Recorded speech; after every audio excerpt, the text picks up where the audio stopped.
शरत चंद्र चट्टोपाध्याय द्वारा लिखित उपन्यास चरित्रहीन। आइए सुनते हैं इस उपन्यास का भाग 12 है।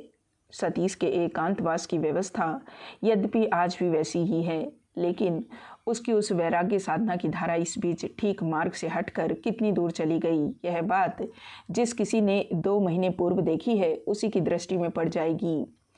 जो मनुष्य अपनी इच्छा से निर्वासन का दंड ग्रहण कर इस स्वजन शून्य स्थान में अकेले रहने के लिए आया है, उसका एकाएक वेशभूषा के प्रति अनुराग बढ़ जाने का कारण क्या है और किस लिए पक्षियों के गाने के बदले में उसकी अपनी गाने की पुस्तकें फिर पेटी के अंदर से निकल पड़ी हैं और सारंगी, सितार, बांसुरी आदि बाजे क्यों अपने अपने अनाद्यत स्थानों को छोड़कर फिर पुराने मित्रों की भांति मेज के ऊपर आ जमा हुए और उसके मुख की वह मलिन छाया भी किस प्रकार सहसा तिरोहित हो गई, यह सब सोचने की बातें हैं।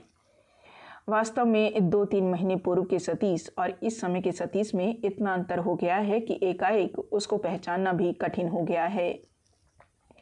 यद्यपि इस इतने बड़े अद्भुत परिवर्तन का कारण खोलकर न बताने से भी संभवतः काम चल सकता था, लेकिन केवल यही भय हो रहा है कि कहीं इस संथाल परगने की असाधारण आबहवा अच्छी समझकर कितने ही नासमझ लोग उस ओर दौड़ न पड़ें। इसलिए इतना ही बता देना आवश्यक है कि यद्यपि किसी ओर से विवाह का प्रस्ताव अभी तक स्पष्ट रूप से उठाया नहीं गया है, फिर भी आत्मीय स्वजनों के निकट सतीश और सरोजनी के मन की बात सुस्पष्ट हो जाने में कुछ विशेष नहीं था। सरोजनी की माँ जगत तारिणी का आग्रह ही इस विषय में सबसे प्रबल है। यह एक बात 1 वर्ष पूर्व कलकत्ता में ही ज्ञात हो गई थी, लेकिन आग्रह व्याकुलता से अधिक रहने के कारण ही संभवतः केवल जगत तारिणी के मन में ही इस संशय की भी एक छाया पड़ी थी कि उनकी शिक्षा अभिमानी कन्या पुराने समाज और संस्कारों को अच्छा न समझकर सतीश को ग्रहण करने को प्रस्तुत होगी या नहीं। अभी थोड़े दिन हुए वह अपने नेहर शांतिपुर गई है।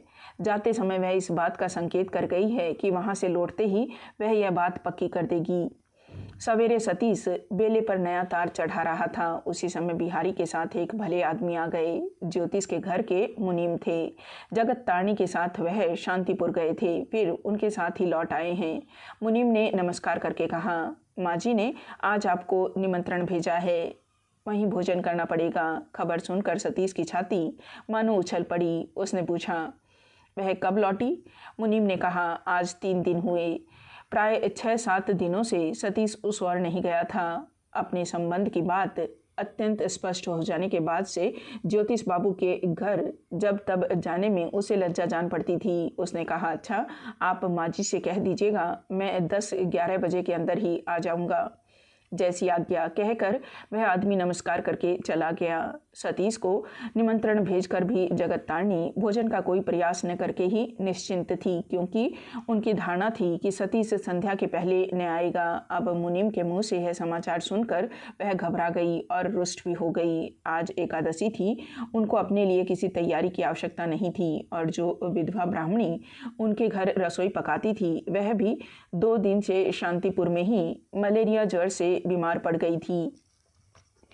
बहुत ही झुंझलाकर उन्होंने मुनीम से कहा, तुम इस वक्त के लिए निमंत्रण क्यों दे आए? तुमको क्या तनिक भी बुद्धि नहीं है? मुनीम ने डरते डरते कहा, मैंने तो कही नहीं, उन्होंने स्वयं ही इस वक्त आने की बात कही थी। जगत तारिणी ने तब क्रोध करके कहा, तो तुम ही जाओ, देखो मछली कहाँ मिलती है, जाकर जल्द खरीद लाओ। आज सवेरे ही जिसलिए उनका मन बिगड़ रहा था उसका कारण था, सतीश के पास निमंत्रण भेजने के बाद ही उनको खबर मिली कि कल रात को सहसा शशांक मोहन फिर आ पहुँचे हैं। इस आदमी को उसके अंग्रेजी चाल ढाल के कारण वे किसी दिन अच्छी दृष्टि से नहीं देखती थी और विशेष रूप से जब से उन्होंने सुना था कि वह सरोजनी से विवाह करना चाहता है, तभी से वह मनुष्य उनकी दोनों आंखों का शूल सा बन गया था। 20 दिन पूर्व जब वह किसी काम के बहाने कलकत्ता से यहाँ आया था, तब जगत तारिणी ने उससे एक प्रकार स्पष्ट रूप से कह दिया था कि उसकी कन्या के साथ उनका विवाह होना असंभव है। फिर भी यह निर्लज्ज बिना सूचना दिए ही पुनः आ गया है। सुनकर उनका चित्त संशय से कंटंकित हो गया था। इसके अतिरिक्त यह खबर पहले उनको मिल गई होती तो वह संभवतः सतीश को निमंत्रण ही नहीं भेजती। किस लिए यह खबर ठीक समय पर उनको नहीं दी गई। इसके लिए ज्योतिष से लेकर घर के नौकर तक वह बिगड़ उठी थी। सरोजनी बाहर बैठक खाने से निकलकर किसी प्रकार माँ की दृष्टि से बचकर ऊपर चली जा रही थी। शशांक मोहन के आने की खबर वह भी नहीं जानती थी, लेकिन जगत तारिणी ने उसका सिर से पैर तक क्षण भर निरीक्षण किया और क्रोध के स्वर से कहा, घूमना हो गया ना, अब जूता मोजा तो थोड़ी देर के लिए खोल डालो बेटी।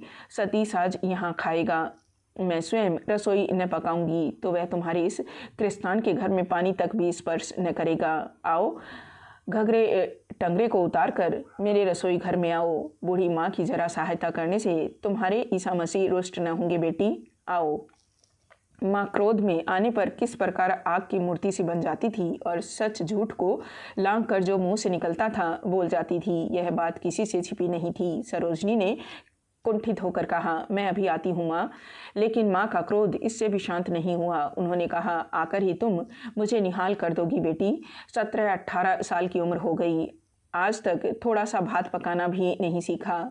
मैं भी एक गरीब के घर की लड़की नहीं थी बेटी, लेकिन उसी उम्र में गृहस्थी चलाती आ रही हूँ। जिस घर में धर्म कर्म नहीं है उस घर में लड़के लड़कियों को पैदा करना ही व्यर्थ है। इस कठोर मंतव्य को कड़े स्वर से व्यक्त करके जगत तारिणी मुँह झुकाकर स्वयं ही रसोई घर में चली गई। उनके अपने लड़के लड़की पर इस घर के आचार व्यवहार पर इस मर्मांतक आक्रोश का भी कारण था, जो उनके पूर्व इतिहास को जाने बिना समझ पाना मुश्किल है। उनके स्वर्गवासी पति परेशनाथ ने वकालत में अगाध अर्थ उपार्जन के बाद भी जब ढलती उम्र में और अधिक उपार्जन के ख्याल से बैरिस्टर बनना चाहा तो रो धोकर उपवास करके सिर पटक कर किसी भी प्रकार वह उनको अपने निश्चय से नहीं डिगा पाई। उनकी एक नहीं सुनी परेशनाथ ने और 12 वर्ष के ज्योतिष व 6 वर्ष की सरोजनी को उनके साथ देश में छोड़कर वह विलायत चले गए। शुरू में कुछ दिन तो जगत तारिणी बिल्कुल ही बेहाल हो गई थी, लेकिन बाद में प्रकृतिस्थ होकर नायब गुमास्ते की मदद से कामकाज देखने लगी थी। हाँ, पति की तरफ से दिल सदा के लिए टूट गया था। थोड़े दिनों के बाद बैरिस्टर बनकर वापस आने पर परेशनाथ धनोपार्जन करने लगे। कलकत्ते में नया विशाल बंगला बनवाकर नए ढंग से उसे सजाना शुरू कर दिया। बैरे बावर्ची रख लिए, पर जगत तारिणी बिल्कुल तटस्थ बनी रही, पति के किसी काम में योगदान नहीं किया। इस प्रकार पति पत्नी के बीच की खाई दिन पर दिन बढ़ती गई। बातचीत तो बंद थी ही, एक दूसरे की खबर लेना भी करीब करीब बंद हो गया। एक दिन ज्योतिष ने आकर कहा, माँ, बाबा मुझे विलायत भेजना चाहते हैं। यह आशंका उन्हें पहले से ही थी। कठोर होकर पूछा, कब? ज्योतिष ने कहा, शायद 2 महीने में। अच्छा कहकर उन्होंने मुँह फेर लिया और काम के बहाने वहाँ से चली गई। ज्योतिष के जाने के दिन वह कमरा बंद करके बैठी रही। हार कर ज्योतिष रुद्ध द्वार के बाहर से ही माँ को प्रणाम करके चला गया। परेशनाथ सरोजनी को साथ लेकर बंबई तक छोड़ने गए। वापस आए तो पता चला कि जगत तारिणी शांतिपुर अपनी मायके चली गई थी। उनके इस तरह अचानक जाने के कारण पूछने पर मालूम पड़ा कि उनके पीछे उनके चचिया ससुर गोविंद बाबू मिलने आए थे, लेकिन इस घर में पानी भी नहीं पिया। वापस बुलाने के लिए आदमी भेजा, लेकिन वह नहीं आई। परेशनाथ ने सरोजनी को बोर्डिंग में भर्ती कर दिया और स्वयं प्रैक्टिस प्राय छोड़कर अकेले घर में राग रंग में डूब गए। पिता के घर रहते हुए जगत तारिणी को पति के अध्यपतन का समस्त विवरण मिलता रहा, परंतु न तो वह आई और न ही उन्हें रोकने का कोई प्रयत्न ही किया। जिस पति ने उन्हें अपने रिश्तेदारों से बाहर खड़ा कर दिया था, उस पति पर उनके आक्रोश की सीमा नहीं थी। इसी तरह 5 वर्ष निकल गए। ज्योतिष वापस आ गए, माँ को लेने गए, परंतु वह अटल रही, घर नहीं लौटी। रोकर बोली, सब कुछ तो सुन लिया तूने बेटा, अब जिससे तुम लोग सुखी रहो वही करो, लेकिन मुझे उस नरक में मत घसीटो, वह सब मुझसे नहीं सहा जाएगा। ज्योतिष ने कहा, हम लोग अलग मकान लेकर रहेंगे माँ, तुम्हारे ऊपर उस घर की छाया तक नहीं पड़ेगी। मैं जो भी कमाऊँगा उसी में गुजारा कर लेंगे, तुम चलो तो सही। बड़ी मुश्किल से वह तैयार हुई। 1 सप्ताह में ही घर ठीक करके वापस आकर ले जाने की बात कहकर ज्योतिष चला गया, परंतु इतनी देर की आवश्यकता ही नहीं हुई। 5 दिन बाद ही वह लौट आया। उसके नंगे पांव और नंगे बदन पर मात्र एक शॉल देखकर जगत तारिणी फुक्का फाड़ कर रो पड़ी। ज्योतिष के कलकत्ता लौटने के तीसरे दिन ही अचानक हृदय गति बंद हो जाने से परेश नाथ इस दुनिया से चले गए थे। दारुण अभिमान से एक दिन जिस घर को जगत तारिणी छोड़कर चली गई थी, 5 वर्ष बाद उसी घर में रोते रोते लौट आई। लड़की को हॉस्टल से घर ले आई। उसको देखकर भय से विस्मय से स्तब्ध रह गई। ज्योतिष को आड़ में बुलाकर बोली, बहन की शादी कैसे करेगा अब तू? माँ के मन की बात समझकर ज्योतिष बोला, माँ तुम कोई चिंता मत करो, उससे कहीं बड़ी लड़कियों का ब्याह भी होता है। विस्मय से आंखें फैल गई। जगत तारिणी की बोली, चिंता कैसे नहीं करूं रे, तेरे बाप जो कर गए हैं वह तो लौटेगा नहीं, लेकिन जब तक मैं हूँ लड़की किसी ईसाई मुसलमान के हाथ में तो दे नहीं सकती, फिर चाहे उसका ब्याह हो या न हो। तेरे लिए तो कोई चिंता नहीं है, प्रायश्चित करने से हो जाएगा। उसका विधान मैं काका से पूछ कर आई हूँ, पर 1000 प्रायश्चित करने पर भी लड़की की उम्र तो नहीं घटती जा रही। उसका क्या उपाय होगा? ज्योतिष ने कहा, तुम्हें उम्र घटानी नहीं पड़ेगी माँ, हाँ थोड़ा सब्र करना पड़ेगा। मैं अच्छा ब्राह्मण लड़का ढूंढ दूंगा, मुसलमान ईसाई की नौबत नहीं आएगी। गुस्से से जगत तारिणी ने कहा, तू अभी और सब्र करने को कह रहा है ज्योतिष? ज्योतिष ने जवाब दिया, दोष मेरा तो नहीं है माँ, जो सब्र करने को कहना अपराध है। दोस्त तो तुम्हारा और बाबा का है, मैं तो विदेश में था। यह बात तो जगत तारिणी भी समझती थी, लेकिन अच्छा ब्राह्मण लड़का कहाँ कैसे मिलेगा सोच नहीं पा रही थी। बोली, जो ठीक समझ कर बेटा, पर मैं बीच में नहीं पड़ूंगी किसी भी बात में, यह पहले से ही कह देती हूँ। इतना कहकर भाराक्रांत हृदय वहाँ से उठकर चली गई। प्रायश्चित करके ज्योतिष ने पिता का श्राद्ध किया। इसके कुछ दिन बाद ही विलायत से लौटा एक बंगाली साहब पात्र रूप में मिला। बैरिस्ट्री पास करके 2 साल पहले ही देश लौटा था। शशांक मोहन का रंग तो नेटिव था, पर मिजाज ब्रिटिश था। बंगला वह अशुद्ध बोलते थे और अंग्रेजी गलत। कुछ ही दिनों में उनमें नियमित आने जाने से सरोजनी के प्रति उनके मन का भाव स्पष्ट हो गया। पर्दे के पीछे से भाभी जमाता को देखकर जगत तारिणी गुस्से से जल उठी और उनका वह गुस्सा उतरा सरोजनी पर। उसको बुलाकर कहा, तू बेहया की तरह उसके सामने क्यों निकलती है? लज्जा से संकुचित होकर सरोजनी चुप खड़ी रही। आंखों में आग बरसाती हुई जगत तारिणी वहाँ से चली गई। इसके बाद शशांक मोहन कितनी ही बार आए, लेकिन जिसके लिए आते थे वह दिखाई नहीं देती थी। माँ की बात याद करके सरोजनी भीतर ही रहती, सामने नहीं पड़ती। ज्योतिष ने यह बात लक्ष्य करके एक दिन पूछा, सरो आजकल तू इस तरह अलग अलग क्यों रहती है री? सिर नीचा करके सरोजनी ने अस्फुट स्वर में कहा, माँ और कुछ नहीं कहना पड़ता। सब कुछ समझकर ज्योतिष चुपचाप चले गए। इस घर में वह एक अक्षर की काफ़ी था किसी बात को समझने के लिए। प्राय 2 माह बाद एक दिन उस लड़के का प्रस्ताव ज्योतिष ने माँ के समक्ष रखा तो सदा की तरह डांट खाकर चुप हो गए। लड़के को चुप देखकर माँ ने जरा नरम पड़कर कहा, अच्छा तुम लोग भी तो विलायत गए थे, लेकिन वैसे हो गए क्या? धीरे से ज्योतिष ने कहा, सब एक जैसे नहीं होते माँ, कोई कोई थोड़ा बहुत बदल भी जाता है, पर इतनी सी बात के लिए ऐसा लड़का हाथ से निकल जाने देना ठीक है क्या?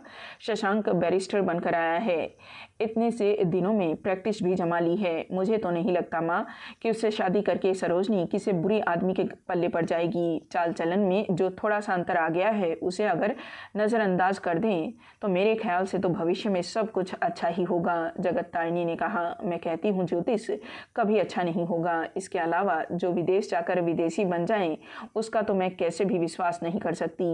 यह कौन सी बात हुई जो जहाँ गया वहीं का हो गया? ना ज्योतिष ना, उसे तू विदा कर दे बेटा, वह आदमी नहीं बंदर है। बंदर के हाथ में लड़की किसी भी तरह नहीं दूंगी।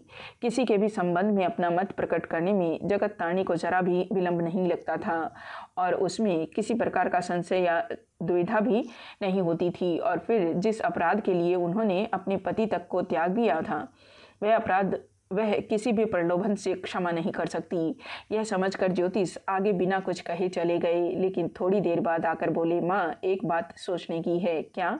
जगत तारिणी ने पूछा। ज्योतिष ने कहा, सरोजनी को तुम लोगों ने जो शिक्षा दी है उसमें उसकी असम्मति से कुछ नहीं किया जा सकेगा। ऐसा करना सबसे बुरा काम होगा। बचपन से ही उसका भार तुम लोगों ने न लेकर विदेशी ऊपर छोड़ दिया। उस वातावरण में पलकर उसके मन का झुकाव किस ओर होगा यह समझना मुश्किल नहीं है। जगत तारणी चुप रह गई। बात की सत्यता को मन ही मन अस्वीकार नहीं कर पाई, पर साथ ही प्रकट में स्वीकार करना भी संभव नहीं था। कुछ देर मौन रहकर बोली, तो ठीक है ज्योतिष, तुम सब ही अगर साहब और मेम साहब बनना चाहते हो तो बनो, पर उससे पहले मुझे काशी भेज दो। जब मैं अब तक इतना सहन कर पाई हूँ तो यह भी कर लूँगी। ज्योतिष ने जल्दी से झुककर माँ की चरण धूल लेकर सिर से लगाते हुए मुस्कुराकर कहा, फिर तो मुझे भी काशी चलकर रहना पड़ेगा। तुम्हें छोड़कर मैं और कहीं नहीं रह सकता। यह तो देश लौटने पर ही तय हो गया था माँ। नजरें उठाकर देखा जगत तारिणी ने। अंतर की अग्नि पर पानी पड़ गया। स्नेह सिक्त स्वर में बोली, नहीं बेटा, तू हम लोगों का काशी वाला मकान खाली करने को लिख दो। यहाँ रहकर अपनी इच्छा हर बात में थोप कर तुम लोगों को कष्ट दूँ, यह उचित भी नहीं है और इसकी कोई आवश्यकता भी नहीं है। हंसकर ज्योतिष ने कहा, ठीक है माँ, चलो सब काशी चलकर रहेंगे। कलकत्ते के मकान में माँ बेटे के बीच हुए उक्त कथोपकथन के कुछ दिन बाद ही सतीश उपेंद्र के साथ वहां आया था। जगत तारणी ने भी सतीश को देखा था। बदन पर मोटा जनेऊ था, पूजा पाठ भी करता था, मुसलमान की छुई पाव रोटी और बिस्कुट नहीं खाता था, श्रीमान था, निष्ठावान था, पिता की अगाध संपत्ति का वारिस था। मुग्ध हो गई थी जगत तारणी। इसके बाद जब क्रमशः इस बात का आभास मिला कि उसके विलायत जाकर डिग्री न लेने पर भी, यहाँ तक कि इतने कुसंस्कार होते हुए भी लड़की के मन में उसके प्रति आकर्षण का भाव है, तब से इनकी सशंक दृष्टि बदल गई थी। वह इतने दिनों की पूंजीभूत वेदना को भी जैसे सहज हो जाने का रास्ता मिल गया था और फिर सतीश ने उन्हें माँ कहकर बुलाना भी शुरू कर दिया था। लेकिन इसके बाद बहुत दिनों तक सतीश दिखाई नहीं दिया था। उसके न आने का हर दिन उन्होंने यद्यपि उद्वेग व चिंता में काटा था, किंतु आगे बढ़कर स्वयं कोई खोज खबर लेने का प्रयास भी कभी नहीं किया था। सबसे बड़ा डर था तो इस बात का था कि कहीं प्रयत्न करने पर कोई बुरी खबर सुनने को न मिले। वह जानती थी कि उनकी अपनी कन्या के मतामत के ऊपर ही विवाह निर्भर नहीं था। सतीश के वृद्ध पिता अभी जीवित थे, क्या जाने वह क्या कहें। और फिर यही एक कैसे निश्चय से कहा जा सकता है कि सतीश विलायत गए लोगों के घर रिश्ता करने को तैयार हो जाएगा। इसी शशोपंज में वह दिन काट रही थी, परंतु उस दिन जब वैद्यनाथ के घर आकर सतीश को बैठे बात करते देखा तो आनंद से आंखों में आंसू आ गए। उनको देखते ही सतीश ने उठकर पांव छू लिए थे। उसके कलकत्ता से भागकर अज्ञातवास करने से लेकर सरोजनी के उसे ढूंढ निकालने तक की सारी बातें ज्योतिष ने माँ को बताई। संकट में पड़ने पर कन्या की रक्षा करने के लिए सतीश के सिर पर हाथ फेरकर असंख्य आशीर्वाद दिए उन्होंने, और साथ ही अंग्रेजी सीखकर अंग्रेजों की नकल करने के लिए बुरा भला कहकर बोली, बेटा सतीश, मुझे विश्वास है कि यह लोग तुम्हारा यह उपकार कभी नहीं भूलेंगे, पर तुम्हें वहाँ अकेले जंगल में रहने की ज़रूरत क्या है? तुम तो घर के लड़के हो, जब तक हम लोग यहाँ हैं यहीं क्यों नहीं आ जाते? हंसकर सतीश ने कहा, मैं ठीक हूँ माँ, मुझे वहाँ कोई कष्ट नहीं है। जगत तारणी बोली, कष्ट की बात नहीं है बेटा, अकेले रहने में झंझट बहुत है। इस घर में कितने कमरे खाली पड़े हैं, तुम यहीं आ जाओ। हवा पानी तो जैसा वहाँ है वैसा ही यहाँ का भी है।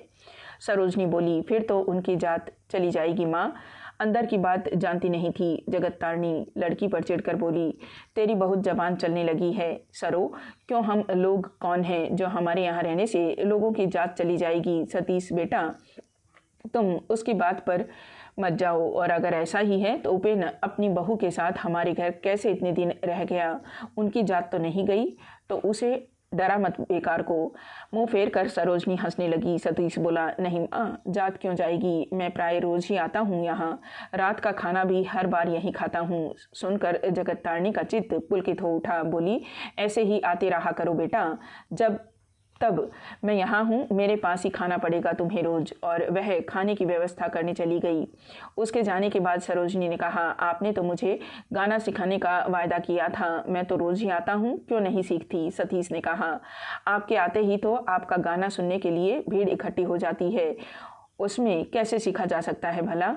हंसकर सतीश बोला, तो नो एडमिशन का बोर्ड देकर दरबान को फाटक पर क्यों नहीं बैठा देती? उससे तो अच्छा जो माँ ने कहा है वही करिए ना, उस जंगल में न पड़े रहकर यहाँ आ जाइए। जंगल में रहने का प्रयोजन और किसी से भले ही कहा जा सकता था, पर सरोजनी से नहीं। अतः सतीश ने कोई जवाब नहीं दिया, चुप रह गया। सरोजनी ने फिर कहा, अच्छा, भैया कह रहे थे कि वह 5-6 दिन बाद कलकत्ता चले जाएंगे, तब उनकी अनुपस्थिति में हमारी देखभाल कौन करेगा? कितने दिन के लिए जा रहे हैं? सतीश ने पूछा। कम से कम 7-8 दिन तो लग ही जाएंगे, फिर तो वही व्यवस्था कर जाएंगे। और इतने डर की भी क्या बात है? आप लोग तो हमारे हिंदू घर की लड़कियों की तरह असूर्यापश्य नहीं है कि एक घर में किसी पुरुष के न होने से मुश्किल में पड़ जाएंगी। आप लोग तो उल्टे कितने पुरुषों के। सरोजनी का मुंह लाल हो गया, बीच में ही बोली, क्या करती हैं हम लोग? बताइए। पुरुषों के कान काट लेती हैं। हम हिंदू घर की लड़कियां नहीं हैं। अप्रतिभ होकर जल्दी से बात संभालने के लिए सतीश ने जैसे ही सिर उठाया, सामने के दरवाजे से ज्योतिष के साथ शशांक मोहन को अंदर आते देखा। कमरे में कदम रखते ही हाथ बढ़ाकर जल्दी से आगे आकर शशांक मोहन ने सरोजनी से हाथ मिलाया और कुशल क्षेम पूछी, और फिर अपने इस तरह अचानक चले आने की कैफियत देने लगे कि किस तरह कलकत्ते में एकदम उनका मन उचाट हो गया और वह बिना कुछ भी तय किए स्टेशन आकर देवघर का टिकट लेकर ट्रेन में बैठ गए। सरोजनी के मुंह से न तो हाँ हूँ के अलावा और कोई बात ही न निकली, और ना ही उनके आने से उसके चेहरे पर हर्ष प्रकट हुआ। कोई 10-1 मिनट बाद सतीश को उठाकर जाते देख अपनी याददाश्त पर जोर डालते हुए शशांक मोहन ने सरोजनी से पूछा, लगता है इनको पहले कहीं देखा है ना? सरोजनी का चेहरा चमक उठा, संक्षेप में बोली, कह नहीं सकती, कहाँ देखा है। कुछ देर बाद जब अंदर से जगत तारणी ने सतीश को नाश्ते पानी को बुलाया तो पता चला कि वह किसी से भी कुछ कहे बिना चला गया था। इसके बाद 3 दिन तक सतीश दिखाई नहीं दिया तो भीतर ही भीतर जगत तारणी क्रुद्ध व उद्विग्न हो उठी। लड़के को बुलाकर कठोरता से पूछा, यह आदमी कितने दिन और रहेगा ज्योतिष? मैं कहती हूँ कि तुम उससे साफ कह दो कि उसके यहाँ रहने की कोई ज़रूरत नहीं है। माँ की आज्ञा का ज्योतिष ने कैसे पालन किया यह तो पता नहीं, लेकिन जाने से पहले शशांक मोहन को इस बारे में कोई शंका नहीं रही कि जिसके लिए वह आते हैं उसके मिलने की कोई आशा नहीं है, और सतीश ही वह भाग्यवान पात्र है। मुंह उतर गया उनका, लेकिन आघात को भद्रता से सहन किया उन्होंने और जाते समय सरोजनी से मिलने का प्रयत्न भी नहीं किया। ट्रेन में बैठकर विदा लेने के पहले अचानक कुछ याद करके ज्योतिष से पूछा, सतीश बाबू कहीं डॉक्टरी पढ़ रहे थे, वह पूरी हो गई? सिर हिलाकर ज्योतिष ने कहा, शायद नहीं, होम्योपैथी स्कूल में कुछ दिन पढ़े थे बस। ओह, होम्योपैथी स्कूल में? कहकर बात का रुख पलट दिया शशांक मोहन ने।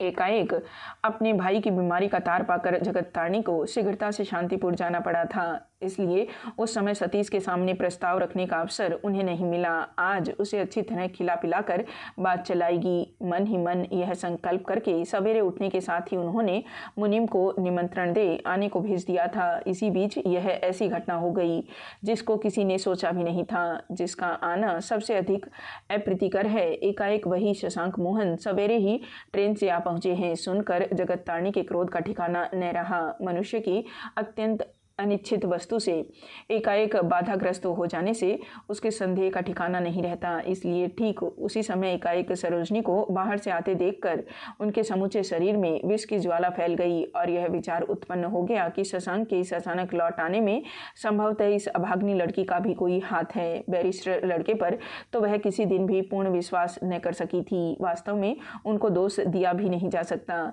उनके विरुद्ध आचार भ्रष्ट लड़के लड़की सतीश की आचार परायण को प्रेम की दृष्टि से भी देख सकते हैं। इस बात को वे अपने हृदय में ग्रहण ही नहीं कर सकती थी। लड़की को कड़ी बातें सुनाकर वह रसोई घर में चली गई और दासी को रसोई की तैयारी ठीक करने का आदेश देकर स्नान करने चली गई। लेकिन 1 घंटे के बाद लौट आने पर लड़की की ओर देखकर माता के नेत्र शीतल हो गए। इसी बीच झटपट स्नान कर रेशमी साड़ी पहनकर वह माँ के रसोई घर में चली गई थी और हंसिये से तरकारी काट रही थी। पास ही बैठी हुई दासी उसे बताती जा रही थी। जगत तारणी ने चुपचाप क्षण भर निहार कर कहा, हिंदू की लड़की और किसी भी पोशाक में अच्छी नहीं लगती। मुझे देखकर आज तुझे उसका पता चल गया बेटी। तेरी ओर देखकर इतनी खुशी मुझे और किसी दिन नहीं हुई थी। सरोजनी लज्जा से सिर झुकाकर काम करने लगी। माँ उसी को ताने सुनाकर कहने लगी, मैं सब समझती हूँ बेटी, सब समझती हूँ। चाहे वह जितनी परीक्षाएं क्यों न पास करे, मैं उसे बंदर के अतिरिक्त और कुछ भी नहीं कहती। और जिसका संकेत पाकर वह निर्लज्ज फिर यहाँ आ जाए, मेरे जीवित रहते यह बात न होगी। यह मैं शपथ खाकर कह देती हूँ बेटी। थोड़ी देर तक चुप रहकर उन्होंने फिर कहा, ज्योतिष कहता है कि लड़कपन में जिसको जैसी शिक्षा मिली रहती है उसके मन का खिंचाव भी उसी ओर हो जाता है। लेकिन यह बात सच होगी क्यों? दिन रात हैट कोट पहने रहने से वह पसंद न आएगा, यह बात किस शास्त्र में लिखी है बेटी?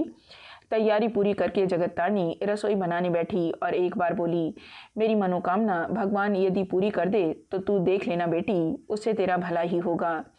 सरोजनी सिर झुकाए माँ की मनोकामना क्या है स्पष्ट रूप से सुन लेने की आशा से कान खोले रही, लेकिन जगत्तारनी ने फिर उस बात को खोलकर नहीं बताया। अपने मन से वह रसोई पकाने लगी। वे चुपचाप मन ही मन क्या आलोचना करने लगी, सरोजनी यह समझ गई और हेड कोट के विषय में जिस लज्जाजनक अपवाद का संकेत करके उन्होंने उसको बार बार चोट पहुँचाई उसका प्रतिवाद करना भी कठिन नहीं था। लेकिन अत्यंत असहिष्णु स्वभाव वाली जगत्तारनी को कोई भी बात अंत तक सुनाई नहीं जा सकती। यह सोचकर वह चुपचाप बैठी रही। दिन के लगभग 10 बजे कुछ हल्ला गुल्ला सुनाई पड़ा। मुनीम जी कहीं से खोज कर एक बहुत बड़ी रोहू मछली ले आए थे। जगत्तारनी ने रसोई घर से झांक कर मछली देख ली तो प्रसन्न होकर कहा, वाह यह तो बड़ी है। लेकिन सरोजनी ने कहा, सतीश बाबू के आने में देर है माँ, अभी 10 नहीं बजे हैं। जगत्तारनी ने कहा, बजने बजाने की बात नहीं है बेटी, आज तो मेरी एकादशी है, मैं मछली छूऊंगी नहीं। सोचती हूँ कि तुम्हारा ब्राह्मण रसोइया इसे पका सकेगा या नहीं। अच्छा देख तो एलोकेशी उस घर की रसोई कहाँ तक बन चुकी है। दासी के बाहर जाते ही सरोजनी ने लज्जित होकर मुंह से धीरे से कहा, तुम बताती रहोगी तो क्या मैं न बना सकूंगी? जगत्तारनी ने आश्चर्य भरे मुंह से कहा, तू बना सकेगी? बना सकूंगी माँ, तुम केवल बतला दो। दासी ठिठक कर खड़ी हो गई। ऐसी सुंदर बड़ी रोहू मछली के अनजान के हाथ में पड़ जाने की आशंका से वह डर गई। बोली, यह कैसे हो सकेगा माँ, बाहरी आदमी खाने वाले हैं। जगत्तारनी ने कुछ देर तक कुछ सोचकर कहा, इससे क्या, मेरा सतीश तो कोई बाहरी नहीं है, वह तो मेरे घर का ही लड़का है। तू मुंह बाएं खड़ी मत रहे एलोकेसी, उस ओर के चूल्हे को अच्छी तरह लीप कर मछली काटना। तू भी एक काम कर बेटी, रेशमी साड़ी पहने रहने से तो सुविधा न होगी। अच्छा रहने दे, अपना आंचल अच्छी तरह कमर में लपेट ले। फिर हंसकर उन्होंने कहा, आज मछली पकाने से ही तेरा इस विद्या का श्री गणेश हो जाए। मैं आशीर्वाद देती हूँ, आज के दिन से तू सदा मछली ही पकाया करे। इस आशीर्वाद से सरोजनी ने अपना मुंह और भी नीचे झुका लिया। 1 घंटे के बाद ज्योतिष किसी काम से माँ के पास आया। रसोई घर के दरवाजे के निकट खड़ा होकर अत्यंत आश्चर्य से अवाक हो गया। ध्यान से देखकर उसने कहा, यह कौन रसोई बना रही है माँ?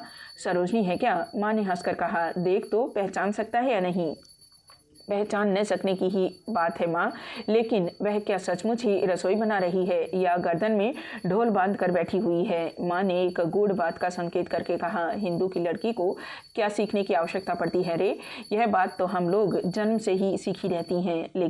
लेकिन क्या माँ? लड़के को तनिक आड़ में ले जाकर जगत्तारनी ने कहा, लेकिन मैं अब सोच रही हूँ कि यदि सतीश सुन लेगा तो वह उसके हाथ की बनाई रसोई खाएगा या नहीं। ज्योतिष के हंस उठते ही सरोजनी ने मुंह पर उठाकर देखा। ज्योतिष ने कहा, माँ तुम सतीश को मनु या पराशर की श्रेणी में रखती हो? माँ ने कहा, तुम लोगों से तो अच्छा ही है। ज्योतिष ने कहा, क्या अच्छा है, सुनो तो। सरोजनी जाकर दाल भात पका कर दे आई थी, तभी उस रात को उसे भोजन मिला था, नहीं तो उपवास ही करना पड़ता, यह वह जानती है। माँ ने गदगद होकर आश्चर्य से पूछा, कब रे? ज्योतिष ने उस रात की सारी घटना वर्णन करके सुना दी। सुनकर आनंद से विहल होकर अभिमान के स्वर से उन्होंने लड़की से कहा, धन्य है बेटी तू, मैं तभी से सोच में पड़ी हुई मर रही हूँ कि तू चुप है। ज्योतिष ने हंसकर कहा, वह भी कैसे जान पाएगी माँ कि तुम मन ही मन सोच में पड़कर मरती जा रही हो। लेकिन उस दिन तो मैं खा नहीं सका था, आज खाकर देखता हूँ कि जन्म लेने के साथ ही है पकाना कैसे सीख चुकी है। यह कहकर वह हंसते हंसते बाहर चला गया। जगत्तारनी ने लड़की के लज्जा से झुके मुख की ओर देखकर कहा, लज्जा की क्या बात है बेटी, अपने ही लोगों को रसोई बनाकर खिलाओगी, इससे बढ़कर सौभाग्य की बात किसी लड़की के लिए और क्या हो सकती है। मैं तब तक पूजा कराती हूँ। यह कहकर वह थोड़ी देर के लिए बाहर चली गई। उसके बाद सारा दिन बीत गया, लेकिन सतीश दिखाई न पड़ा। न आने का कारण भी किसी ने आकर नहीं बताया। सारा दिन छटपटाहट। जगत्तारिणी ने संध्या के बाद ज्योतिष को बुलाकर कहा, अवश्य ही वह किसी झंझट में पड़ गया है, तुमने किसी को खबर लेने के लिए भेज नहीं दिया? ज्योतिष ने लापरवाही के साथ उत्तर दिया, उतनी दूर मैं किसको भेजूं माँ? जगत्तारिणी ने आश्चर्य में पड़कर कहा, क्यों, क्या दरबान एक बार नहीं जा सकता? आवश्यकता क्या है माँ? यह तू क्या कह रहा है ज्योतिष? उसकी तबीयत खराब हो गई है या नहीं, यह खबर लेने की भी क्या आवश्यकता नहीं है? क्या आवश्यकता है? वह हमारा आत्मीय भी नहीं है, मित्र भी नहीं है, उसके लिए चिंतित होकर मरते रहने की मैं कोई आवश्यकता नहीं देखता। यह कहकर ज्योतिष बाहर चला गया। केवल इसी थोड़े से समय में सतीश अब उनका कोई नहीं है। उनके मुंह पर लड़के का वह उत्तर जगत्तारिणी को दुख स्वप्न की भांति जान पड़ा। वह वहीं खड़ी रही। थोड़ी ही देर में उपवास से निर्बल हुई मस्तिष्क में कितनी ही प्रकार की विचारधाराएं घूम गई, इसे वह भली प्रकार समझ भी न सकी। चुपचाप ऊपर जाकर बिछौने पर लेट जाने पर जगत्तारिणी ने सरोजनी को अपने पास बुलाया और उसके मुख की ओर देखते ही वह और भी डर गई। थोड़ी देर तक मौन रहकर उन्होंने कहा, सरोजनी, सतीश क्यों नहीं आया? तू जानती है? सरोजनी ने कहा, नहीं। लड़की के इस अत्यंत संक्षिप्त उत्तर से जगत्तारिणी उठ बैठी और बोली, यदि नहीं तुम जानती तो आदमी भेजकर जान लेने में क्या हर्ज था? यह भी मेरे कहने की बात थी। सरोजनी ने मधुर कंठ से कहा, भैया का कहना है कि आदमी भेजने की आवश्यकता नहीं है। क्यों नहीं है? यह बात मैं जान लेना चाहती हूँ। जाओ, अभी तुम दरबान को भेज दो, जाकर उसकी खबर ले आए। वह तो नहीं है माँ, भैया ने उसे उपेन बाबू के पास तार भेज देने के लिए भेज दिया है। उपेन बाबू को एकाएक उसके पास तार भेजना क्यों पड़ा? मैं सब बातें नहीं जानती माँ, तुम भैया से ही पूछ लो। यह कहकर सरोजनी माँ की एक प्रकार से उपेक्षा करके चली गई। अब जगत्तारिणी को एकाएक लगा कि सतीश को अवश्य ही इसके बीच मना कर दिया गया है। इसका कारण क्या है? यह बात कोई भी उनको बताना नहीं चाहता। यह सच है, पर कोई विशेष कारण है, इसमें कोई संदेह नहीं। और इस भीषण अनिष्ट का मूल वही शशांक मोहन है। और इस दुर्भिसंधि को लेकर कारण चाहे जितना भी भयानक क्यों न हो, उनके स्वयं उपस्थित होने की दशा में भी लड़के लड़की ने उनकी अनुमति के बिना ही सतीश को मना कर दिया। यह विचार मन में आते ही उनका चित्त क्रोध से परिपूर्ण हो उठा। उसी क्षण उन्होंने एलोकेसी को ज्योतिष को बुलाकर लाने को भेज दिया। उनके आने पर उन्होंने पूछा, तूने सतीश को इस मकान में आने के लिए मना कर दिया है? ज्योतिष ने आश्चर्य में पड़कर कहा, नहीं। यह तुमसे किसने कहा? उपेन के पास तूने सतीश के विषय में कोई तार भेजा है? हाँ। क्या किया है सतीश ने? ज्योतिष तनिक चुप रहकर बोला, जो काम किया है वह यदि सच हो तो उस दशा में उसके साथ हम लोगों का अब कुछ भी संबंध नहीं रह सकता। यह खबर तुझे किसने दी? शशांक मोहन ने। वह दुष्ट है, उसकी बातों पर मैं तनिक भी विश्वास नहीं करती। ज्योतिष ने कहा, मैं कहता हूँ यदि उसकी आधी बात भी सच हो तो माँ, सतीश की परछाई छूने में हमें घृणा होनी चाहिए। लड़के के तप्त कंठ स्वर से जगत्तारिणी ने कोमल होकर कहा, अच्छी बात है, मुझे स्पष्ट करके ही बता दो न बेटा कि क्या हुआ है। सतीश ने कोई चोरी डकैती नहीं की है, हत्या करके भी भाग नहीं आया है कि उसकी परछाई छूने से भी तुम लोगों को घृणा होगी। लड़का ही ठहरा, यदि किसी प्रकार की गलती उसने कर भी डाली हो तो कितने ही लोग ऐसा करते हैं, सुधरते कितनी देर लगती है। ज्योतिष ने सिर हिलाकर कहा, नहीं माँ, ऐसे अपराध क्षमा नहीं किए जा सकते। वस्तुतः सरोजनी तो क्षमा न कर सकेगी, यह बात मैं तुमको निश्चित रूप से बताए देता हूँ। जगत्तारिणी ने कुछ सोचकर कहा, उसका अपराध क्या है सुनूं तो? कल सुन लेना माँ, उपेन की चिट्ठी जब तक नहीं आती तब तक इस आलोचना की आवश्यकता नहीं है। यह कहकर ज्योतिष दोबारा अनुरोध सुनने के पूर्व ही कमरे से बाहर चला गया। इतनी देर तक उत्तेजना के आवेगों से जगत्तारिणी बिछौने पर बैठी हुई थी। लड़के के चले जाने पर निर्जीव की भांति पड़ गई और लंबी सांस लेकर बोली, भगवान, इस कलिकाल में किसी को भी तुमने विश्वास करने योग्य नहीं रखा है। अनुमान से ही वह बहुत सी बातें समझ गई, इसलिए केवल सतीश के लिए नहीं, पति की बातों को स्मरण करके उनकी दोनों आंखों से आंसू झरने लगे। रात को उन्होंने लड़की को बुला भेजा था। एलोकेसी ने सरोजनी को कोई आहट न पाकर लौटकर कहा, बहन जी सो गई हैं। यह सुनकर उन्होंने अपने सिर पर हाथ पटका। वह लड़की ऐसी बुरी खबर सुनकर भी सो सकती है, अर्थात वह सतीश की अपेक्षा मन ही मन उसी बंदर के प्रति अनुराग रखती है। यह बात सोचकर लड़की के प्रति उनके क्रोध और अनादर की सीमा न रही। दूसरे दिन लगभग 3 बजे फाटक के सामने साइकिल खड़ी देखकर सतीश ने बाहर बैठक खाने में प्रवेश किया।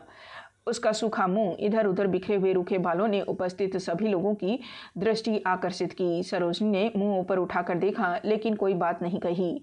ज्योतिष ने पूछा, आपकी तबीयत क्या ठीक नहीं है सतीश बाबू? सतीश ने तनिक हंसने का प्रयास करके कहा, नहीं। किसी ने फिर भी बात नहीं कही। यह देखकर सतीश मन ही मन अत्यंत आश्चर्य में पड़ गया। वह सोचते सोचते आ रहा था कि आज वहां पहुंचने के साथ ही अभियोग शिकायत का अंत न रहेगा। इसलिए उसने घर के अंदर जाने को तत्पर होकर स्वयं ही कहा, कहा, कल के अपराध के लिए पहले माँ से क्षमा मांगाऊं, उसके बाद दूसरा काम होगा। शशांक अब तक तीखी दृष्टि से सतीश की ओर देख रहा था। उसी ने कहा, माँ अभी सो रही है, उनको जगाकर अभी क्षमा मांगने के लिए जल्दी ही क्या है, बैठिए, आपके साथ कुछ बातें करनी है। उसकी बातों के ढंग से सतीश अत्यंत आश्चर्य में पड़कर बोला, मेरे साथ? शशांक बोला, जी हाँ, दुर्भाग्यवश करने की आवश्यकता ही तो है। फिर ज्योतिष को दिखाकर बोला, आप तो जानते ही हैं मैं उनका एक परम मित्र हूँ। नहीं नहीं ज्योतिष बाबू, आप उठिएगा मत, आपके भाग जाने से कैसे काम चलेगा। अपनी नालिश आप लोगों के सामने ही करना चाहता हूँ, आप दोनों ही बैठिए। यह कहकर उसने सरोजनी की ओर तिरछी दृष्टि से देखा, लेकिन सरोजनी इस प्रकार गर्दन झुकाए रही कि उसने कुछ देखा ही नहीं। शशांक ने सामने की मेज पर हाथ पटक कर कहा, बचपन से मेरा यही स्वभाव है कि जिन लोगों को प्यार करता हूँ उनके संबंध में किसी प्रकार भी उदासीन नहीं रह सकता मैं। इसलिए कल यह बात सुनते ही मैंने मन ही मन कहा, यह तो अच्छी बात नहीं है। सतीश बाबू के इस निर्जन मास की खबर लेनी चाहिए। आप संभवतः रुष्ट होंगे सतीश बाबू, लेकिन मैं तो अपने स्वभाव के विरुद्ध चल नहीं सकता। आपका क्या विचार है ज्योतिष बाबू?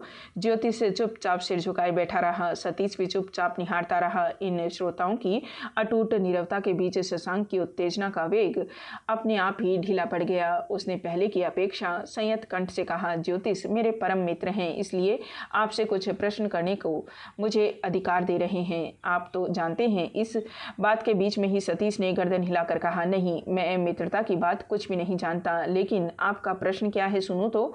शशांक ने गले को साफ करके कहा, मैं जान लेना चाहता हूं कि आप यहां आकर क्यों ठहरे हैं। सतीश ने कहा, मेरी इच्छा। आपका दूसरा प्रश्न?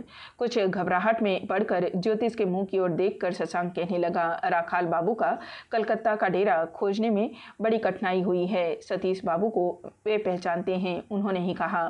सतीश के दोनों नेत्र अंगारे की तरह जलने लगे। उसने कहा, चूल्हे में जाए राखाल बाबू, आप अपनी बात कहिए। इस बार ज्योतिष ने मुंह ऊपर उठाकर कहा, सतीश बाबू, शशांक मेरे अनुरोध से ही आपसे पूछ रहा है। आपकी इच्छा हो तो उत्तर नहीं भी दे सकते हैं, लेकिन उसका अपमान आप मत कीजिए। हम लोगों के साथ आपने जो व्यवहार किया है उसको ध्यान में रखते हुए आपसे कोई भी प्रश्न करना उचित नहीं था।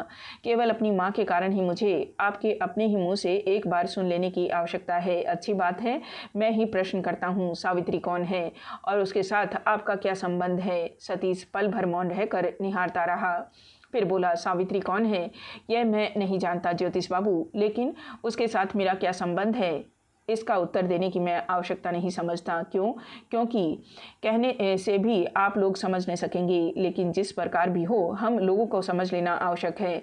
उसको लाकर आपने कहाँ रखा है, यह बात बता देने से ही संभवतः हम समझ जाएंगे। सतीश ने ज्योतिष के मुंह पर अपने जलते हुए नेत्र स्थिर करके शांत स्वर से कहा, देखिए ज्योतिष बाबू, मैंने किसी दिन प्रार्थना करके आप लोगों के साथ घनिष्ठता बढ़ाने की चेष्टा नहीं की, इसलिए प्रश्नोत्तर के बहाने कुछ अप्रिय बातों से तर्क वितर्क करने की आवश्यकता मैं नहीं समझता। मैं समझ गया हूँ क्या घटना हुई है, इसलिए आप लोगों को जितना जानने की आवश्यकता है उतना मैं स्वयं बतलाता हूँ। सावित्री कहाँ चली गई है यह मैं नहीं जानता। क्यों आप जानना चाहते हैं? क्या बात है? उसका विवरण एकदम अनावश्यक है, लेकिन यह बात स्वयं ही सच्ची है कि सावित्री चाहे जो हो, यदि अपनी इच्छा से वह मुझे छोड़कर चली न जाती तो मैं जितने दिनों तक जीवित रहता उसे अपने माथे पर रखता। यह बात केवल आप ही लोगों के सामने नहीं, सारी दुनिया के सामने स्वीकार करने में मुझे लज्जा नहीं मालूम होती। आशा है इसके बाद और कुछ पूछने की आप लोगों को जरूरत नहीं है। रहने पर भी मैं उत्तर न दे पाऊंगा। सतीश के संक्षिप्त उत्तर से सभी एक साथ आंखें फैलाकर देखते हुए पत्थर की मूर्ति की भांति बैठे रह गए। सरोजनी के मुंह पर उसकी इस अमानसिक हृदयहीन स्पर्धा उसकी असीम निर्लज्जता को भी बहुत कुछ दूर तक ले चली।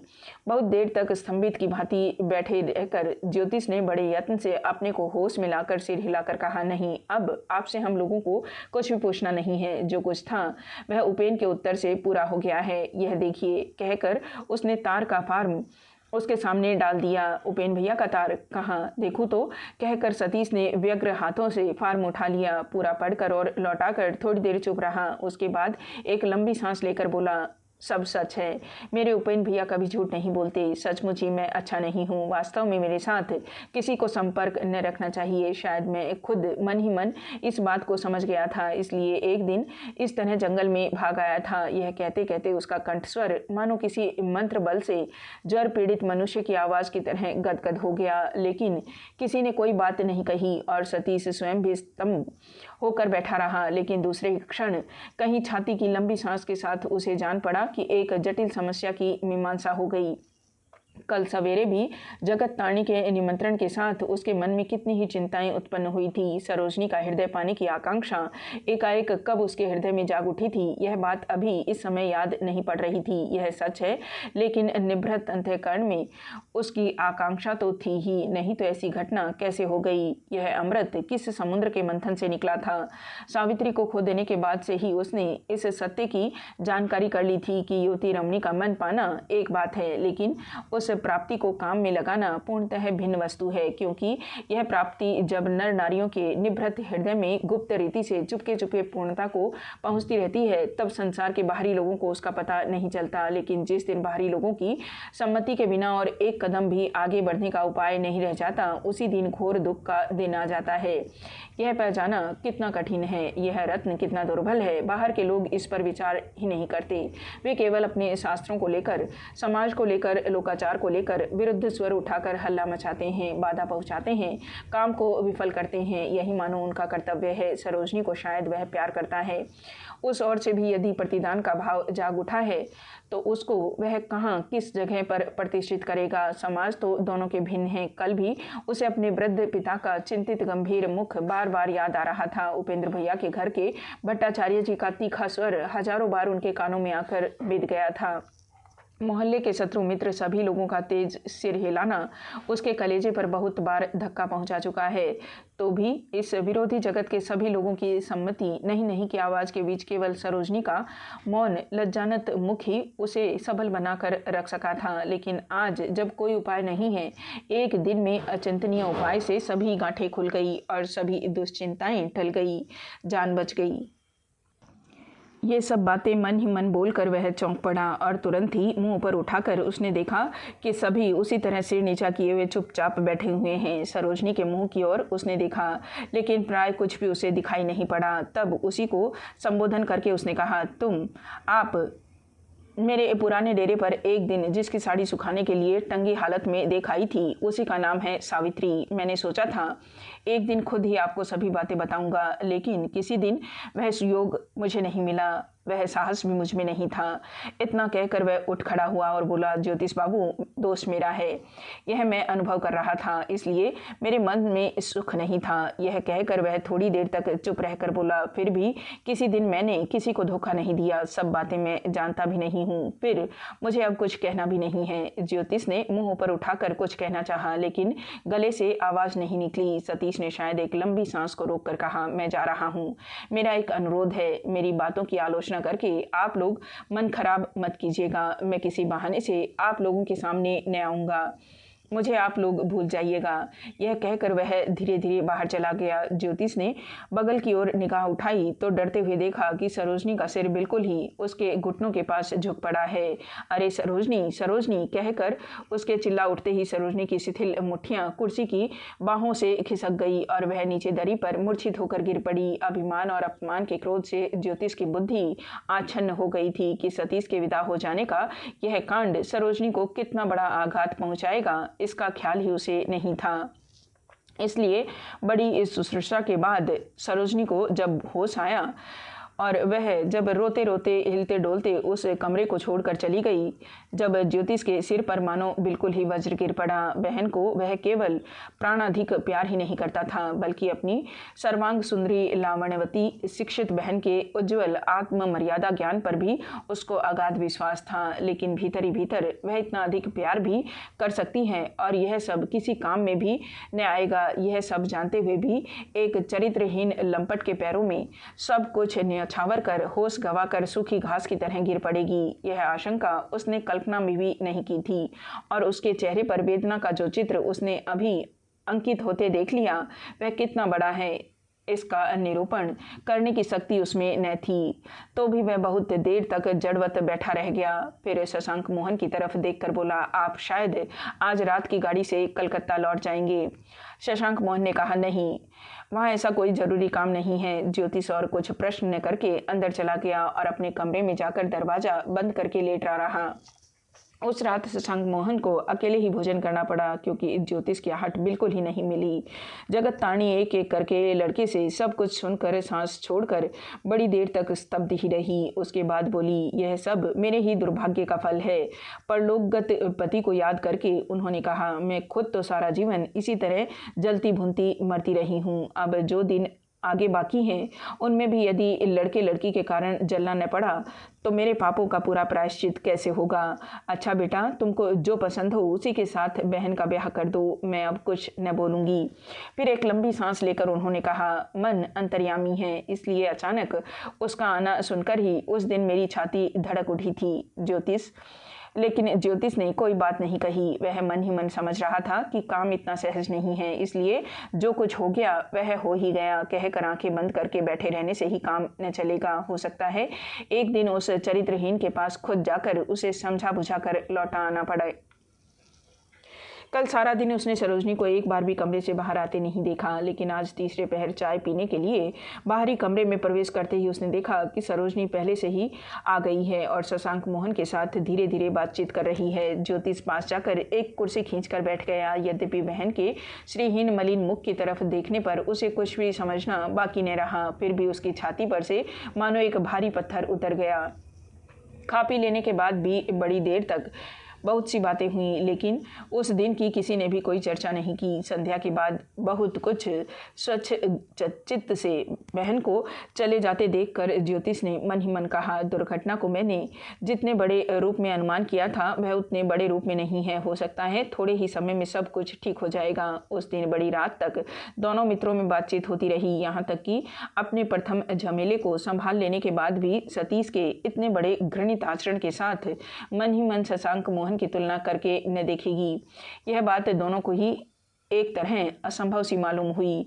दूसरे दिन दोपहर को खाने पीने के बाद सरोजनी अपने ऊपर वाले सोने के कमरे के खुले जंगले के पास एक कुर्सी पर बैठकर रास्ते की तरफ देख रही थी। एकाएक उसे मालूम हुआ कि कुछ दूर पर एक माल असबाब से लदी बैलगाड़ी के पीछे पीछे जो दो आदमी छाता लगाए चले जा रहे हैं उनमें से एक बिहारी है। सरोजनी सतर्क होकर खिड़की की छड़ पकड़कर खड़ी हो गई। गाड़ी धीरे धीरे उसकी खिड़की के सामने आ पहुंची और एक आदमी ने मुंह ऊपर उठाकर देखा तो साफ तौर से मालूम हो गया कि वह बिहारी है। सरोजनी ने हाथ हिलाकर उसे बुलाया तो तुरंत ही बिहारी अपने साथी को आगे बढ़ने को कहकर छाता बंद करके खिड़की के नीचे आ खड़ा हुआ। सरोजनी ने कहा, बिहारी घुसने के साथ ही बाईं तरफ सीढ़ी है, ऊपर चले आओ। उस समय घर के सभी लोग निद्रा में पड़े हुए थे। बिहारी तुरंत सीढ़ियों से सरोजनी के कमरे में चला गया और उसको प्रणाम करके पैरों की धूली माथे पर चढ़ा ली। सरोजनी ने मन ही मन आशीर्वाद देकर कहा, तुम लोगों की गाड़ी तो रात को 11 बजे के बाद मिलेगी, अभी तो बहुत समय है। रसोईया महाराज साथ ही हैं, वह सब सामान कुली से उतरवा लेगा, तुम जरा बैठो। बिना पूछे ही वह समझ गई कि सतीश यहाँ का डेरा छोड़कर कहीं दूसरी जगह जा रहा है। बिहारी अपनी चादर के छोर से माथे का पसीना पोंछकर नीचे भूमि पर बैठ गया। थोड़ी देर तक मौन रहकर सरोजनी ने इस प्रकार भूमिका बांधकर कहा, अच्छा बिहारी, तुम तो कभी ब्राह्मण की लड़की के सामने झूठ नहीं बोलते। बिहारी ने जल्दी से जीभ काट कर कहा, बाप रे, ऐसा करने से क्या मेरी रक्षा होगी बहन? 7 जन्म काशीवास करने के बाद भी यह पाप दूर न होगा। सरोजनी ने स्निग्ध दृष्टि से इस देहाती धर्म भीरू बूढ़े के मुख की ओर देखकर स्नेह भरी हंसी के साथ कहा, यह बात तो मैं जानती हूँ बिहारी, तुम कभी झूठ नहीं बोलते, लेकिन मैं जो कुछ पूछूंगी वह तुम किसी से बता न सकोगे, अपने बाबू से भी नहीं। बिहारी ने कहा, मुझे किसी से कहने की आवश्यकता क्या है बहन जी। सरोजनी ने थोड़ी देर तक मौन रहकर असल बात को उठाया, पूछा, क्या सावित्री कौन है बिहारी? बिहारी ने सरोजनी के मुख की ओर देखकर कहा, मेरी सावित्री बेटी की बात पूछ रही हो बहन जी?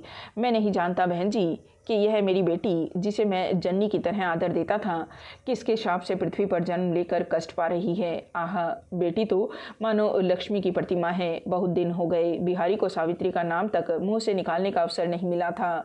उसका कंठ स्वर गीला हो गया और नेत्रों की दृष्टि धुंधली हो गई। सावित्री का उल्लेख होते ही बूढ़े का मनोभाव इस प्रकार बदलते देखकर सरोजनी आश्चर्य में पड़ गई।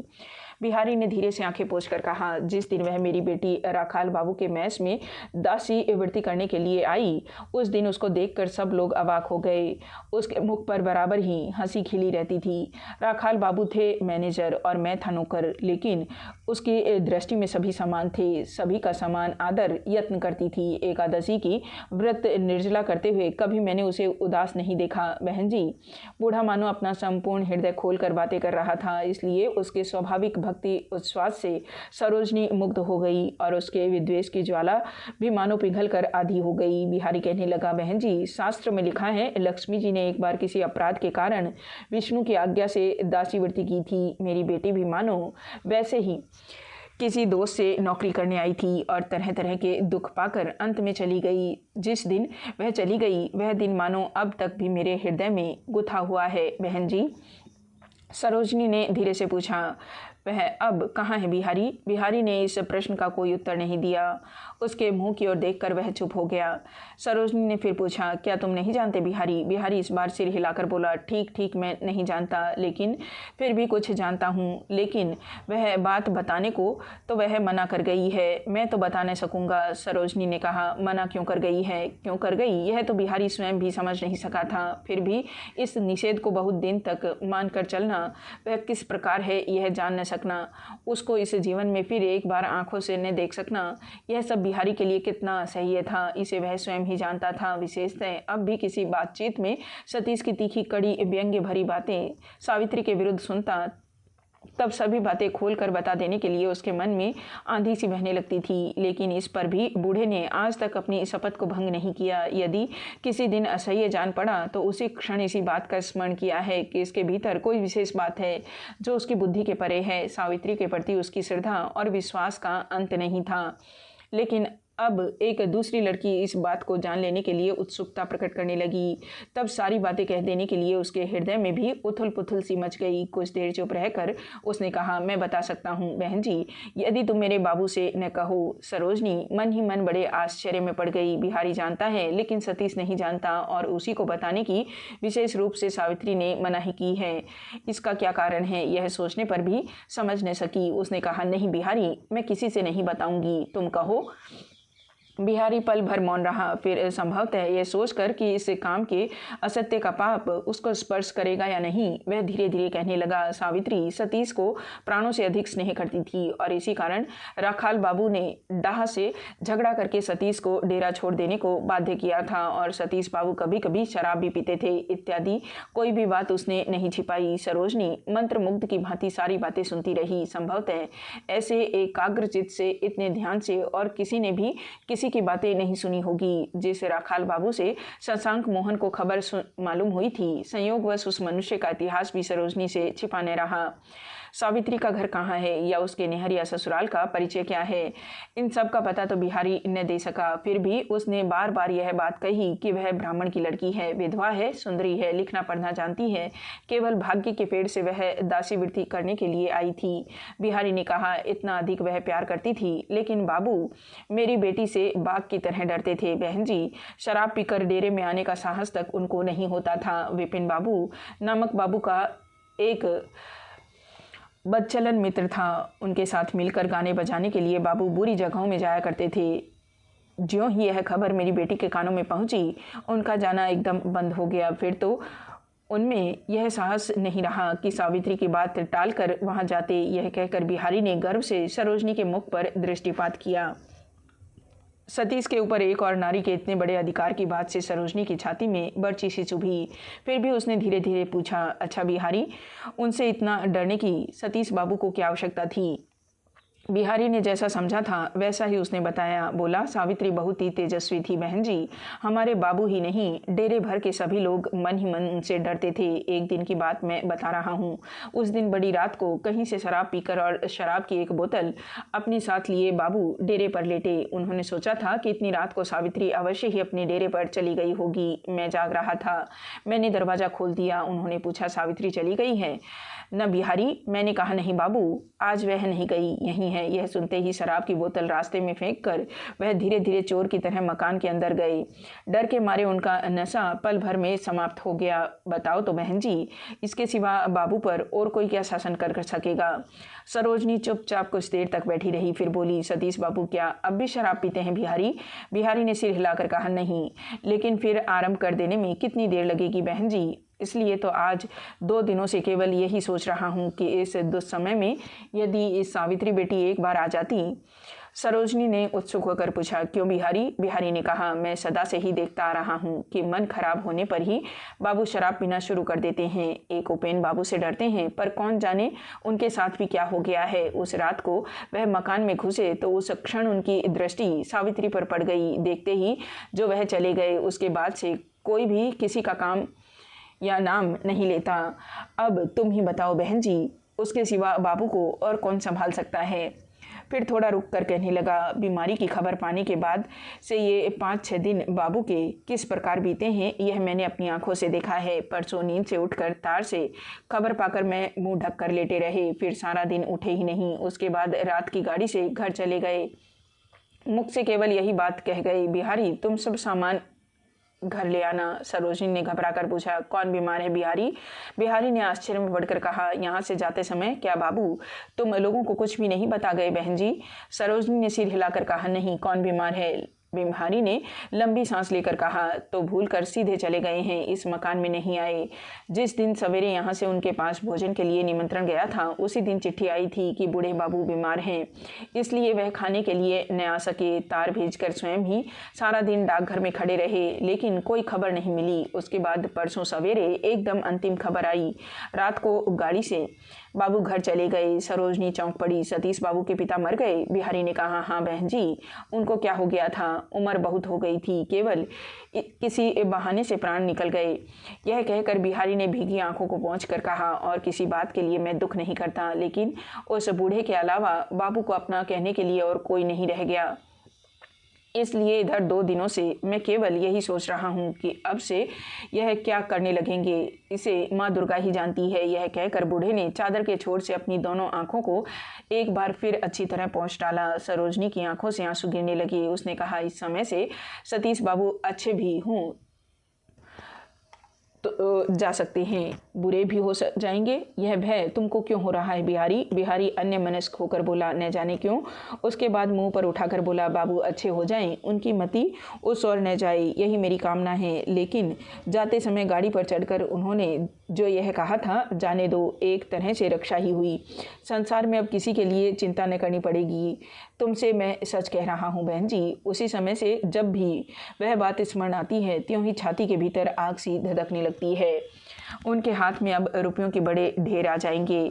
बाबू के संगी साथी भी अच्छे नहीं हैं। बुरे मार्ग से चलने पर अब उनको कौन रोकेगा? यह कहकर बिहारी ने अनजान में ही फिर एक बार सुनने वाले की छाती में गर्म तीर भोंक कर अपने दोनों हाथ माथे पर रख लिए। सरोजनी ने आघात सहकर मृदु स्वर से कहा, अच्छी बात तो है बिहारी, उनको ही आने के लिए तुम चिट्ठी क्यों नहीं लिख देते? बिहारी ने कहा, पता मैं नहीं जानता।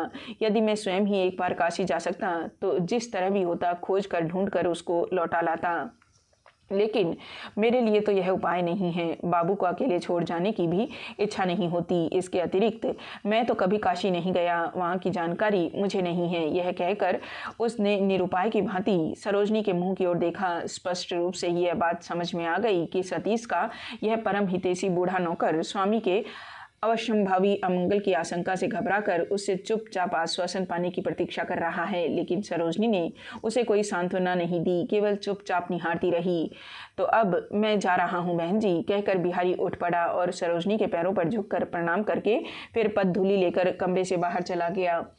लेकिन दूसरे ही क्षण वह अकस्मात लौट आया और हाथ जोड़कर सामने खड़ा हो गया। क्या है बिहारी? एक बात की विनती करूँगा बहन जी। सरोजनी ने बड़े कष्ट से म्लान हंसी हंसकर कहा, कौन सी बात? बिहारी ने वैसे ही हाथ जोड़े करुण स्वर से कहा, मैं जात का ग्वाला, देहाती गंवार और बूढ़ा आदमी हूँ। बातें कहने में यदि कुछ भूल हो गई हो तो आप ख्याल मत कीजिएगा। सरोजनी की आंखों में आंसू भर आए, लेकिन प्राणपन से उन्हें रोककर गर्दन हिलाकर उसने कहा, नहीं। उसके मुंह से यही एक नहीं शब्द सुनकर बिहारी मानो निर्भय हो गया। उसने अपने को देहाती गंवार कहकर अपनी बुद्धिहीनता का परिचय दिया, फिर भी वास्तव में वह नासमझ नहीं था। इसलिए सरोजनी ने क्यों सावित्री की बातें सुनने के लिए उसे रास्ते से बुलाया था, क्यों वह इतने ध्यानपूर्वक उसकी कहानी सुन रही थी। इन सभी बातों का अर्थ उसके सामने अकस्मात सूर्य के प्रकाश की भांति स्पष्ट हो उठा। अनजान दशा में उसने इतनी देर तक इस तरुणी की इतनी वेदना दी, इसके लिए उसके हृदय में पश्चाताप की कोई सीमा नहीं रही। तब बिहारी ने अत्यंत करुण स्वर में कहा, मैं जानता हूँ तुम्हारी बातों की बाबू कभी अवहेलना न कर सकेंगे। तुम इच्छा करने से बाबू को इस बुरे समय में रक्षा कर सकती हो, लेकिन मेरा मन कहता है कि तुमने मानो उनको त्याग दिया है। माँ। बिहारी ने अपनी पहली बार सरोजनी को माँ संबोधन किया। माँ कहकर अपना काम बनाने की युक्ति बूढ़ा खूब जानता था। सरोजनी के आंसू रोकने पर भी अब न रुके। दोनों आंखों से बड़ी बड़ी बूंदें बूढ़े के सामने ही झर पड़ी, लेकिन झटपट उन्हें पहुंचकर उसने कहा, नहीं बिहारी, मुझसे कुछ भी न होगा। मैं अब उनकी किसी बात में नहीं हूँ।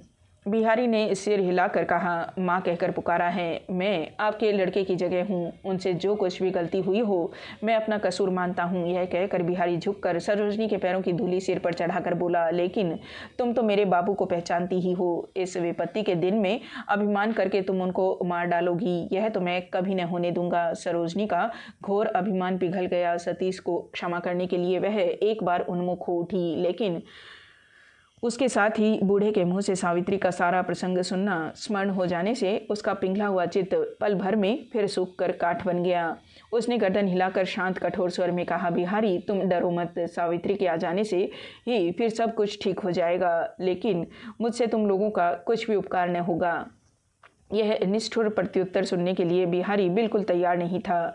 अपने सर्व विजयी प्रेम के सामने यह सूखा कंठ स्वर ऐसा कठोर होकर सुनाई पड़ा कि वह कुछ क्षण के लिए विहल की भांति केवल देखता रहा। उसके बाद फिर एक भी बात न कहकर फिर एक बार प्रमाण देकर वह बाहर निकल गया।